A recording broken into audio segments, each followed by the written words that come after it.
السلام علیکم دوستو، اردو معلومات ٹی وی میں ایک نئی ویڈیو کے ساتھ حاضر ہوں۔ آج کی ویڈیو میں آپ کو ریحام خان کی کتاب کے چند اقتباسات کے بارے میں بتاؤں گا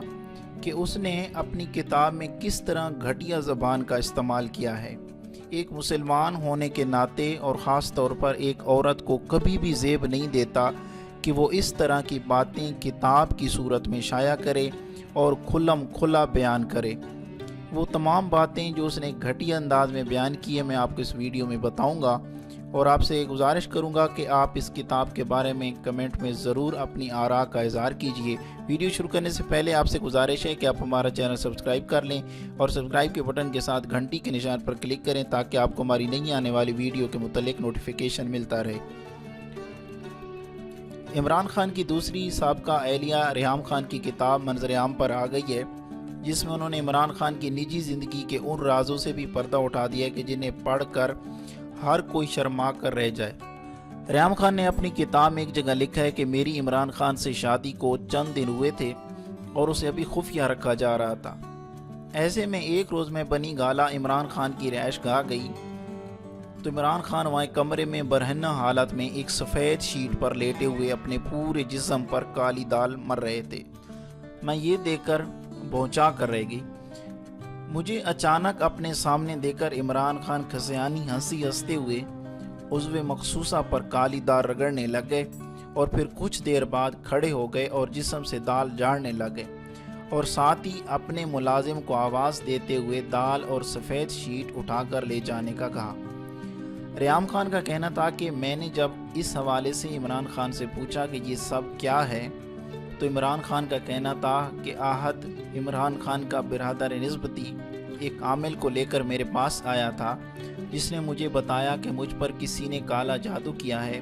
اور اس جادو کے اثرات کو ختم کرنے کے لیے اس نے جسم پر یہ کالی دال ملنے کو کہا تھا۔ میں چونکہ بالکل نئی عمران خان کی زندگی میں شامل ہوئی تھی اور شادی ہوئے چند ہی دن ہوئے تھے، اس لیے میں زیادہ سختی سے اپنا موقف نہ دے سکی اور نہ ہی اس عجیب و غریب صورتحال پر ان سے بحث کی۔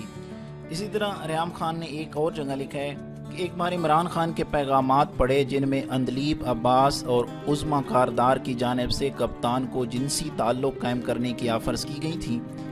عمران خان کے پیغامات میں سب سے زیادہ دھچکا جس میسیج سے پہنچا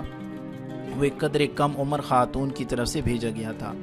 یہ میسیج ماہ خان PTI چکوال کے نام سے محفوظ نمبر سے آیا تھا۔ یہ خاتون عمران خان کو روزانہ کی بنیاد پر بتاتی تھی کہ وہ رات کو کتنے مردوں کے ساتھ سوئی ہے۔ ریحام خان نے PTI رہنما عظما کاردار کے حوالے سے لکھا کہ عظما کاردار نہ صرف اپنے اعضائے مخصوصہ کی تصاویر باقاعدگی کے ساتھ عمران خان کو بھجواتی تھی، بلکہ جب بھی وہ عمران خان سے روبرو ہوتی تھی تو کوشش کرتی تھی کہ وہ ان کے سامنے کھڑی رہے یا ان کے سامنے بیٹھ جائے۔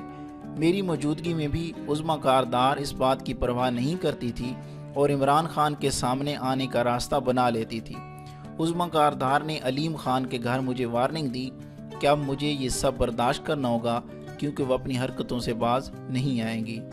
ریحام خان ایک جگہ اور لکھتی ہیں کہ عمران خان اور جمیمہ کی سواگ رات سے متعلق انکشاف کرتے ہوئے لکھا ہے کہ ایک روز عمران خان نے خوشگوار موڈ میں مجھے اپنی اور جمیمہ کی سواگ رات سے متعلق بتاتے ہوئے کہا کہ میں جمیمہ خان کے ساتھ اپنی شادی کی پہلی رات اتنا رویا تھا کہ روتے روتے سو گیا۔ ریحام لکھتی ہیں کہ جب میں نے اس کی وجہ پوچھی تو عمران خان کا کہنا تھا کہ شادی کی رات جمیمہ نے شراب پی لی تھی اور نشے سے چور تھی، نیم بے ہوش ہو کر بستر پر گر گئی، اسے کچھ ہوش ہی نہ تھا۔ عمران خان کا اپنی اور جمیمہ کی شادی کے حوالے سے کہنا تھا کہ مجھ پر واضح ہو گیا تھا کہ جمیمہ سے شادی کرنا میری غلطی تھی۔ جب میں اور جمیمہ ہنی مون پر گئے تو ہنی مون کے دن میرے لیے سب سے زیادہ پریشان کن اور ذہنی اذیت کے دن تھے۔ جوں وقت گزرتا جا رہا تھا چیزیں بگڑتی جا رہی تھیں۔ جمیمہ بہت کم عمر تھی اور میرے ماضی کی قصوں کی وجہ سے اس رشتے کے حوالے سے خود کو عدم تحفظ کا شکار سمجھ رہی تھی اور خود کو بہت غیر محفوظ محسوس کر رہی تھی۔ جوں وقت گزرتا جا رہا تھا چیزیں بگڑتی جا رہی تھیں۔ تو یہ تھے وہ چند اقتباسات جو ریحام خان نے اپنی کتاب میں لکھے ہیں۔ تو میں نہیں سمجھتا کہ یہ کسی بھی ایک پڑھے لکھے شادی شدہ اور بچوں والی ایک عورت کو زیب دیتے ہیں کہ وہ کھلم کھلا